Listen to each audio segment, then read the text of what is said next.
Започваме да развиваме спирачните апарати, да ги отстраним от спирачните дискове, както и цялата периферия, джантата, калника, за да останем само по амортисьори, както се казва.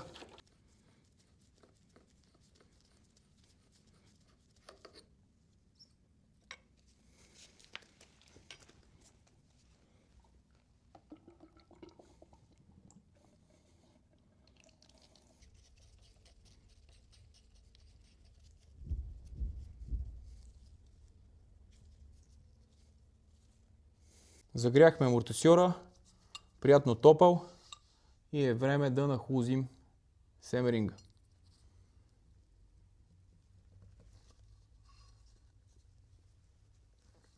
Виждате колко лесно се получава, без дори да използваме каквито и да било инструменти.